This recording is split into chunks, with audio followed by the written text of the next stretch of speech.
ny mofinaina isan'andro atolotry ny mpitandrina rakotina valina maoly.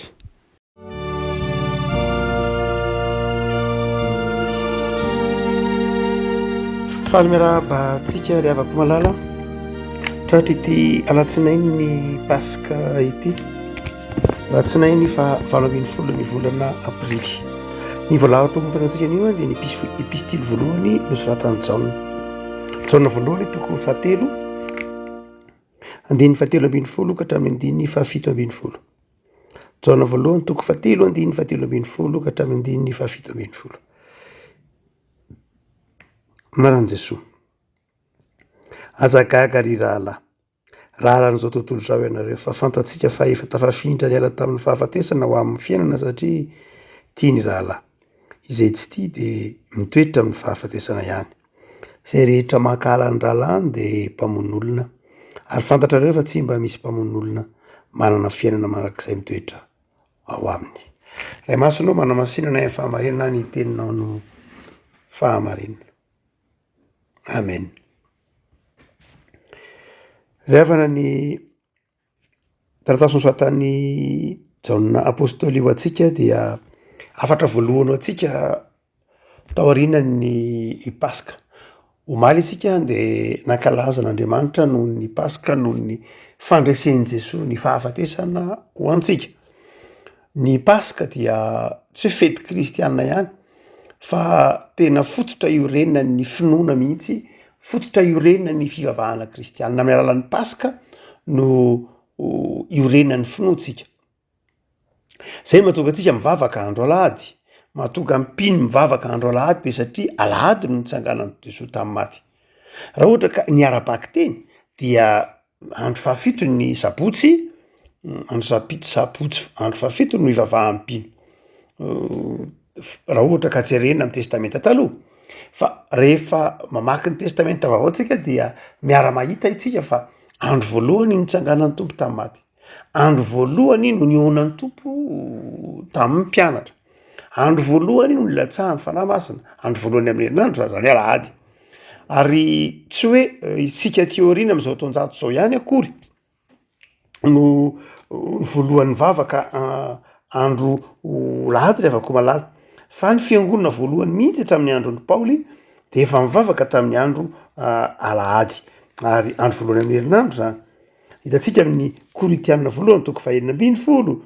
andininy 2 hoy Paoly. Amin'ny andro voalohany isan-kerinandro dia samy manokana ho aminy avy horakitra na amin'inona no hanambinana azy mba ho vita raha teo ny famiriam-bola mandra-pahatongako. Amin'ny andro voalohany amin'ny herinandro. Zany hoe tamin'izany fotoana zany dia ny fiangonana tao Korinty dia mivavaka isan'alahady. Izy manao hoe manao varakitra isaky ny andro voalohany amin'ny herinandro rehefa fotoam-pivavahana io. Raha mantsy mahentsika atsero raha manao hoe diso ny kristiana fa mivavaka alahady fa asabotsy no izy nanova ny didy folon'Andriamanitra ny kristiana fa alahady ny sabata, asabotsy ny sabata fa tsy alahady tsy akory. Tsia, ny sabata kristiana dia asabotsy, dia alahady zafady. Ny sabata kristiana dia alahady. Efa fantatsika miverimberina ao amin'ny soratra masina io. Ny tompo rehefa niteny raha teo, ny soratra masina efa niteny manao hoe aoka tsisy tsara anareo noho ny amin'ny sabata, hoe sabata sabotsy ve sa sabata alahady. Fa ny kristiana matola anao ny sabata ho alahady hatramin'ny andron'ny apôstôly dia satria fahatserovana nitsanganan'ny tompo tamin'ny maty. Zay mahatonga ny hoe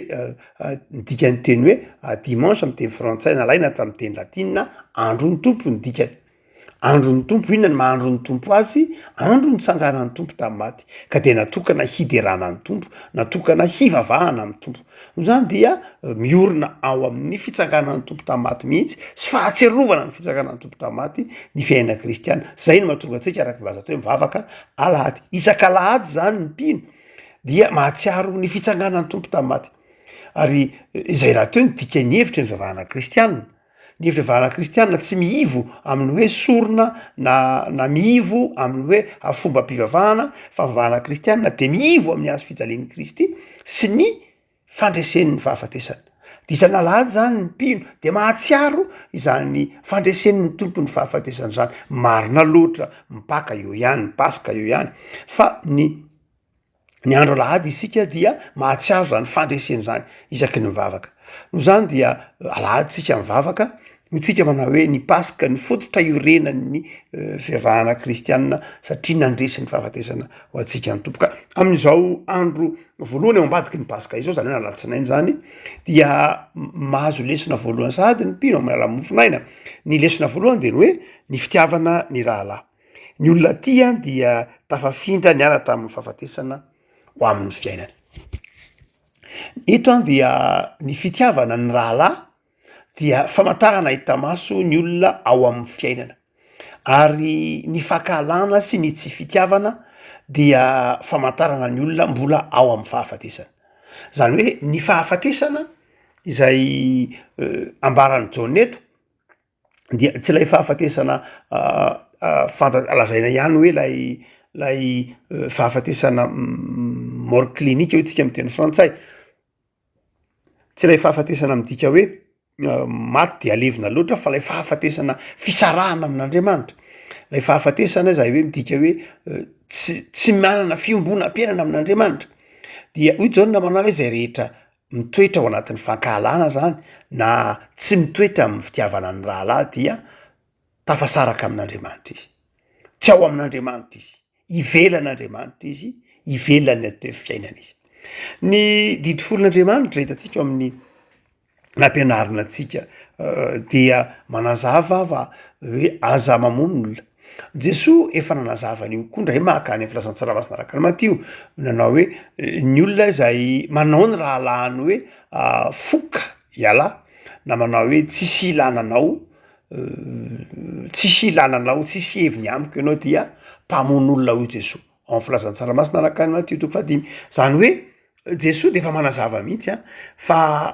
ny fanaovana tsinitsinina ny atao hoe rahalahy ny fanaovana tsinitsinina ny rahalahy filazana aminy hoe inona koa zay ianao tsinitsinina tsisy ilananao adaly ianao tsisy heviny fiainanao dia hoy Jesoa manao hoe mpamon'olona ndray misy sanatry fomba fiteny andavanandron'ny olona sanatry ndresaka ny hoe mialatsiny hoe mitapy zay fomba fitenitsika indraindray ohatrany efa tena andavanandrotsika mihitsy miteny an'izany dia mampatahotra raha vao komanarina toka mampatahotra mihitsy raha tena jerena amin'ny filazantsara fa tsy fiteny mihitsy zany satria taratry ny fanaovana tsinotsinona olona ary dia alahatry ny soratra masina ampamon'olona izay miteny olona tahaka zany satria nydika ny teny hoe sanatria hoytsika teo mitapy dia mitovy dika mihitsy amin'ny hoe foka tsy tokony ho fiteny ny mpino zany amin'ny olona izany tsy tokony ho fiteny ny mpino amin'ny mpiarabelona aminy zany amin'ny rahalahiny zany fomba fiteny zany nefa atao zary fiteny andavanandro mihitsy ary ohatran'ny sakisanandro mandrehany zany ny olona dia mbola namafisiny Jaona ary tsy hoe ny fitenena ny olona ihany hoe foky ianao na tsinitsinina ianao na misy fahavoazana ianao sanatria nefa olona raha forosaina izao tsy zay ihany ny mpamon'olona ho Jaona fa izao ny olona latsaka ao anatin'ny fahakalana ny mpamon'olona zany tsy ny mpanao latsakalina ihany tsy ny mpanao sito mahery ka mandratra olona na mamon'olona tsy ny mpitondra mirongo fedina amin'ny alina ka mandatsakaina tsy zay ihany ny mpamon'olona ho Jaona fa ny olona mankahala ny rahalahiny de mpamon'olona ravako araka ny fantatsika fa ny etika kristianina na mitoetra kristianina dia tsy miainga amin'ny tsy tokony atao ihany ny fahadisoana amin'ny toetra kristianina ny fahadisoana amin'ny fomba fijery kristianina de tsy ny hoe ny fanaovanao ny tsy tokony atao ihany zay de efa fahadisoana raha misy zavatra tsy tokony natao nefa natao de fahadisoana zay eloko zay fahotana zay misy zavatra tokony natao tsy tokony natao nefa natao eloko zay fa amin'ny testamenta taloha zay fa amin'ny testamenta vaovao mbola miampy fanampiny amin'ny testamenta vaovao ny tsy fanaovanao ny tokony atao koa de eloka tsy hoe ny fanaovana ny tsy tokony atao ihany ny eloka fa ny tsy fanaovana koa ny zavatra tokony atao de fahotana ary io manazava ny soratra masina manazava Jaona eto manao hoe izay rehetra manam-pananana amin'izao fiainana izao ary mahita ny fanotran'ny rahalahiny ka miherimbelona aminy ahoana no itoeran'ny fitiavan'Andriamanitra ao aminy zany hoe fahadisoana koa ny fanaovana ny tsy tokony atao fa fahadisoana koa ny tsy fanaovana ny tokony atao zany hoe misy zavatra tokony ataonao nomen'andriamanitra fitahina ianao, nomen'andriamanitra fifaliana ianao, nomen'andriamanitra toe-po ianao ho sambatra kanefa tsy manao zay tokony ataonao anatin'izany de fahadosoana koa zany. Ary zay ny mahatonga ny hoe andriamanitra mandinika ny vo sy ny fo. Mety eritrerititsika manao hoe tahaky ny fariseo manao hoe de mijery ny fariseo de zareo zany ny tena tompon-daka amin'ny fanaovana ny sitrapon'andriamanitra satria mitandrina be ny tsy tokony atao izy de tsy manao zay tsy tokony atao tokoa izy. Fa izao misy zavatra tokony atao nefa tsy atao, ary zay ny nampadiso ny fariseo satria manao ny zavatra nandrasany tokony nataony izy nefa tsy nataon'zany. Revako malala zavatra roa zany lesona voalohany ao ambadiky ny baka: ny itoerantsika amin'ny fitiavana, ary ny faharoa ny anaovantsika zay tokony ho ataotsika amin'ny rahalahintsika. Raha toa ka mandroso kokoa ny heviteny revako malala, iza zany ray lahalahy araka ny Jaona, iza reo tondron'ny Jaona ho rahalahy, satria matetika averin'ny Jaona ny teny hoe rahalahy. Farafakely dia roa ny rahalahy amin'ny Jaona. Ny voalohany indrindra de ny mpianakavy ny finoana, ny mpianakavy ny finoana ao anatin'ny fiangonana, ny mpino miaraka aminao, reo no atao hoe rahalahy. Noho zany dia olona novidian'ny tompo tamin'ny rany zany ny rahalahinao, ny mpiara-mivavaka aminao. Tsy tokony misy mihitsy zany ao anatin'ny fiainan'ny fiaraha-mivavaka, ao anatin'ny fiainan'ny fiangonana olona mifankahala. Tsy tokony ao anatin'ny fiangonana zany no ahatsapan'ny olona ho manana mpifanandrina aminy izy na adversaire izy. Tsy tokony mpifanandrina aminao mihitsy zany ny mpiara-mivavaka aminao.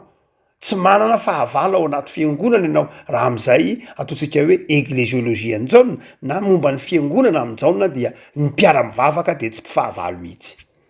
Tsy tokony misy mihitsy mpiara-mivavaka na mpino mifahavalo. Tsy ekeny Jaona zany hoe miombona miara-mino an' Jesosy Kristy tompo, miombona tabatra eo amin'ny latabatra masina, manompo tompo iray, mino ny famelan-keloka nataon'i Jesosy teo amin'ny hazo fijaliana, nefa mifankahala sy mifahavalo de tsy ekeny Jaona ho mpirahalaza. Fa ambarany fa mbola ao anatin'ny fahafatesana zay olona mieritreritra ho manana fahavalo ao anatin'ny fiangonana, na mieritreritra hoe manana fahavalo na mifahavalo na manangana fahavalo amin'ny mpiara-mivavaka aminy, dia mbola ambarany Jaona manao hoe mbola tsy ao anatin'ny fiainana izy. Impirimpiriny evy revako malala isika no mahita indraindray ao anatin'ny fiangonana, sofa indraindray mahita olona mifanandrina, mifanaratsy,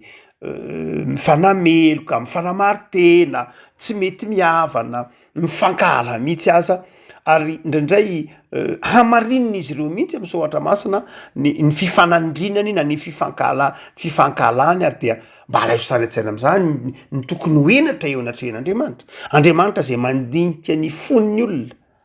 mahafantatra ny ao an-tsain'ny olona, de misy mpino revako malala samy joro mihitsy eo anatrehan'Andriamanitra hoe za marina, mampatahotra revako malala. Araka ny tenin'ny epistolany Hebreo hoe zavatra mampatahotra ke zany azo ny tanan'Andriamanitra velona. De misy mpino manizingizina mihitsy fa marina izy,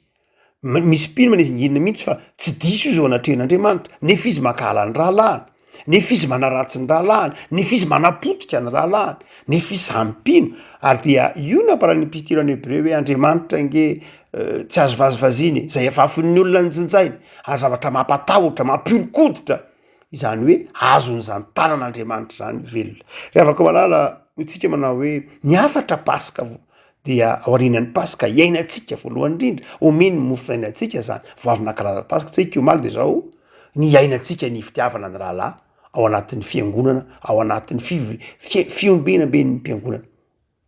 Samy kristianina io, de ataontsika eo anatin'ilay fiangonana misy ianao, de somary mitatra kely ao anatin'ny fiangonana zay mitovy fironana aminao, de somary mitatra kely ao anatin'ny samy mpino maneran-tany. Mampalahelo ny tompo revako malala ny mahita mpino mifamaly, mahita mpino mifanaratsy, dia izany fankahalany zany de efa nentin'ny tompo teo amin'ny hazo fijaliana. Zay nahatonga ny soratra masina nanazava fa ny asan'ny nofo rehetra ao anatin'izany ny fankahalana de efa no miara-nombona tamin'i Kristy tamin'ny hazo fijaliana. ny avako malala ny rahalay voalohany indrindra sain'ny tompo tiavinao de mipiara-mivavaka aminao ara-baky teny mihitsy io fa ny rahalay faharoa ny avako malala dia ireo ataotsika hoe fatorana maha olombelona ny fianakaviana zany ny mampiombona anao amin'ny mpiara-mivavaka de ny fatorany ran'ny Kristy fa ny faharoa de eo koa ny fianakaviana rahalahinao ny raitam-po aminao raha raitam-po aminao izy havanao izy de indromy ataona mihitsy ny fihavananao noho ny amin'ny tompo sy ny fihavananao noho ny amin'ny maharaitam-po anareo no misy raha iraisanao aminareo dia ny ataotsika hoe ny maharaitam-pona ny mahafianakaviana iray reo koa rahalahy mampalahelo avako malala mahita ady mpianakaviana ady lovan'ny fianakaviana ady voninahitro anivon'ny fianakaviana ady fihizokina anandray raha dia ampitaina mitaranaka amin'ny fandimby mihitsy ampitaina mihitsy manao hoe tsika de tsy miavana am'ireny tsika de tsy miditra ao atramin'ireny tsika de tsy mifanerasera am'ireny nefa ry avako malala pino navelan'ny tompo eloka pino navelan'ny tompo eloka pino fafan'ny tompo ny eloka rehetra de mahavita miteny manao hoe tsy mamela ny eloka reny mihitsy tsika tsy miavana am'ireny tsika tsy hidiratsika zay trano hidiran'ireny de avako malala ampetrehitra raha pino no manangam-pahavalo tsy mahay mamela tahaka zany mety tsy hiavana tahaka an'izay mety ho fihavanana mety ho mahazatra fa ny hoe latsaka ao anatin'ny fakalana latsaka ao anatin'ny fikasana ratsy latsaka ao anatin'ny fantosirana mihitsy hoe tsy te ahita tava dia tsy pino zany driavako malala ny tompo tsy manery anao akoroe andeha ho sasaon'ny tongotry ny mpiarabelona aminao tsy zay loatra ny raha lasy ny mpiara-mivavaka mipetraka tsara zany azonao tokony ataonao zany tokony ho vitanao zany fa tsy manery anao an'izany koa ny tompo fa miteny izy manao hoe za manao an'izany ka tokony mba havita an'izany keo nareo tokony ho izy fa tsy manery anao velively ny tompo fa izao kosa na inona ny zavatra tsy azonao atao mihitsy de ny fakahalana ny zavatra tsy tokony ho ao am-ponao mihitsy de ny fakahalana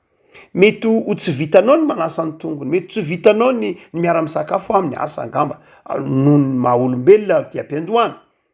fa tokony ho vity zany noho ny amin'ny tompo fa mety tsy ho vitanao ny hoe za tsy mbola mahavita miara-misakafo amin'ny alohatretra fa izao tsy maninona mianara amin'ny tompo fa izao aloha tsy tokony izy fakahalana ao anatinao tsy akasitrahan'ny tompo mihitsy ny fo feny fakahalana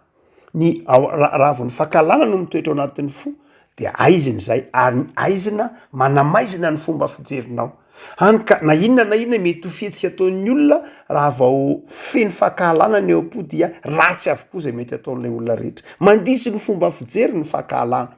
no zany dia mavesatra ny teny jaony eto tandremy tsara latsaka ao anatin'ny fakahalana sy ny tsy fitiavana fa taratry ny fahafatesany zany avako malala mampieritrehitra tsika zany io tsika manao hoe ny hevitra malalaka faharoa ny rahalahy de zao ndraitam-po aminao ny fianakavianao ny havanao ny mpiray-tany razana aminao zany dia rahalahinao avokoa de misy mieritreritra zany de afaka malala de ahoana moa zany de ahoana ny avitanany zany ohatrany tsy ho vity zany avako malala vitan'ny tompo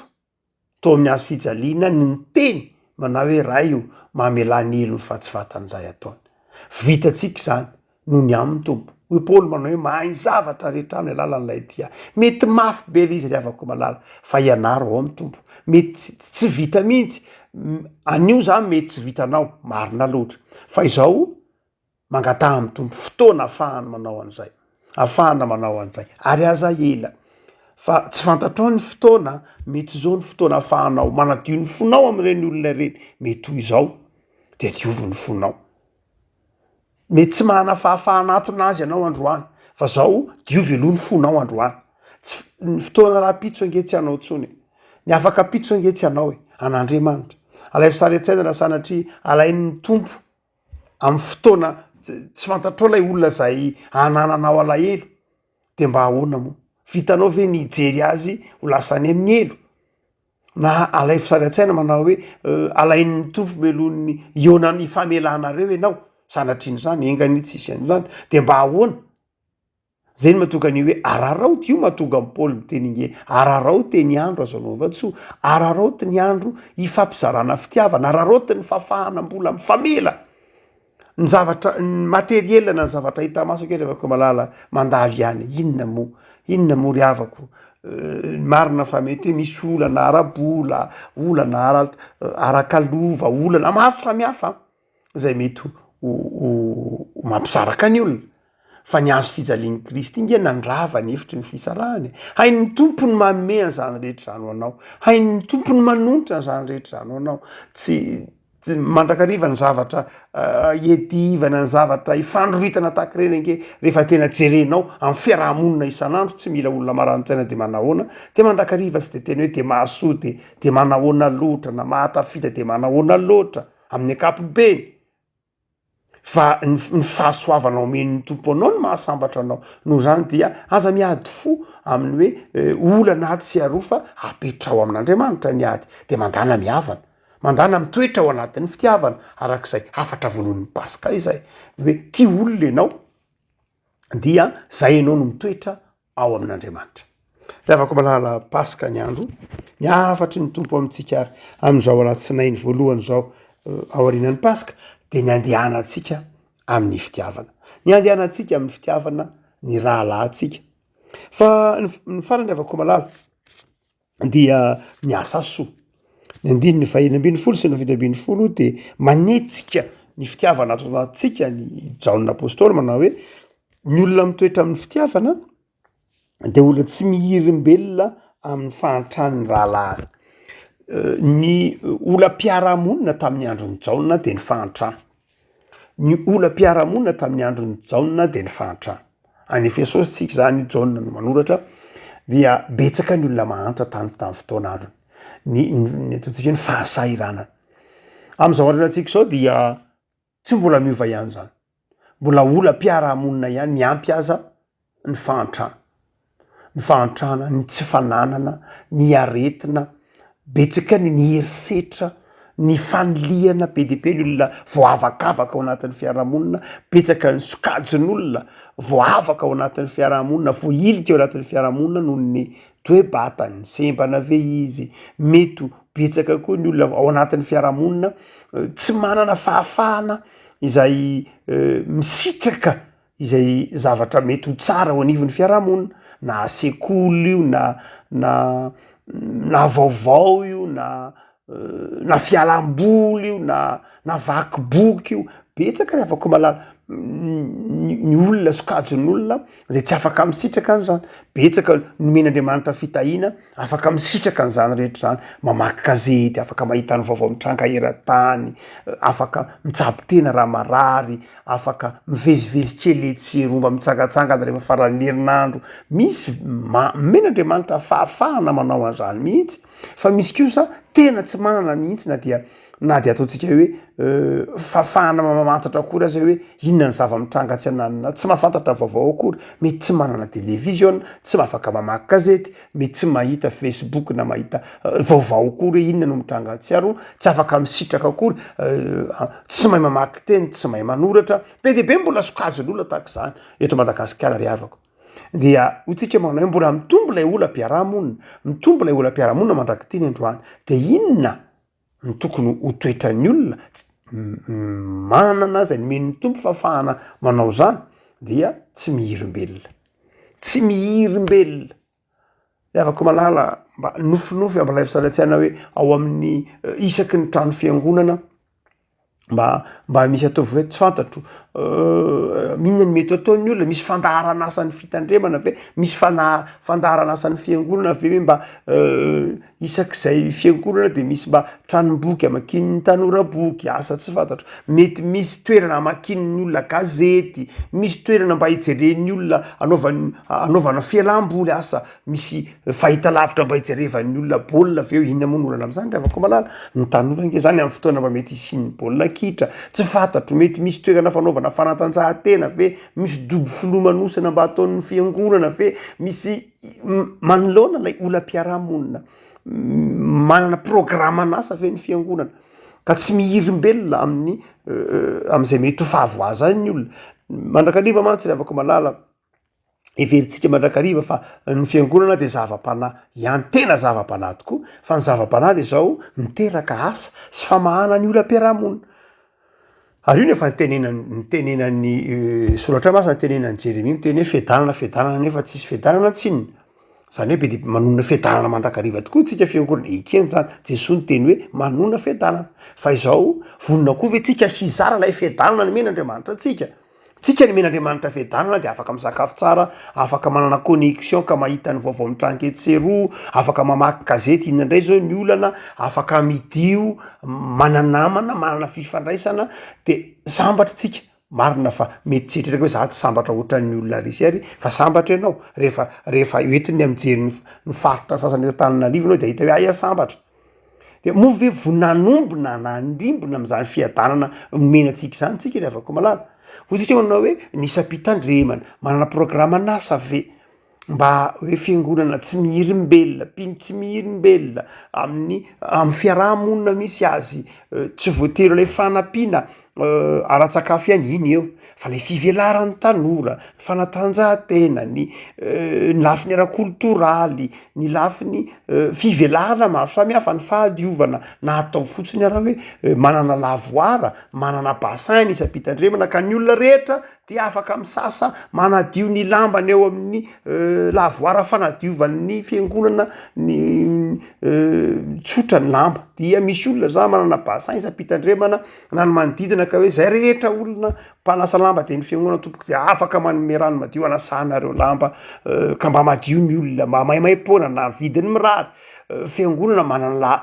toeram-panasamba lamba ho an'ny fiarahamonina mety tsy voatery ange zany hoe tsy fantatro tokotany-piangonana fa mety mifanaraka amin'ny fokotany anao amin'ny commune hoe zay tompoko de mba anao lafoareto fanasana lamba basin ho an'ny fiarahamonina na anao trano fidiovana ho an'ny fiarahamonina maimaimpona mba ho iamadio ny olona sy ny sisa rehetra le avako malala ho tsika manao hoe ny antso ny fiangonana mandrakariva dia tsy hoe antso ara-politika ihany fa antso ara-tsosialy ko